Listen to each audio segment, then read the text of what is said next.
नमस्कार মোৰ নাম শ্ৰী ভীমতা নমস্কাৰ মোৰ নাম শ্ৰী মুহিৰ বৰদলৈ নমস্কাৰ মোৰ নাম শ্ৰী গৰিমা বৰদলৈ আমি আবৃত্তি কৰিবলৈ লোৱা কবিতাটোৰ নাম হ'ল পিঠাৰ মেল কবি অতুল চন্দ্ৰ হাজৰিকা পিঠাৰ মেল অকণিহঁতৰ ভৰালি কোঠাত বিহুৰ উকা ৰাতি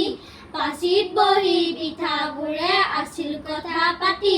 চুঙা পিঠা মাতিলে গপৰা ফুলা চাপৰিয়া বাই দেহৰ কথা দহৰ কথা শুনিছানে নাই এই দহৰ আৰু বেছি দিন নাই আমাৰ ভাত কিয় ক'ব তেনে দুলকৰ কথা সুধি দিলে আমাক ফেনি পিঠা দিলে উত্তৰ ফেন উলিয়াই হওঁতে আমাৰ চুঙা বোপাই মিছা কোৱা নাই আজিকালি আৰু অকণমানিহঁতে নাপায় আমাক চিনি লুচি লাগে বিস্কুট লাগে লাগে চাহ পানী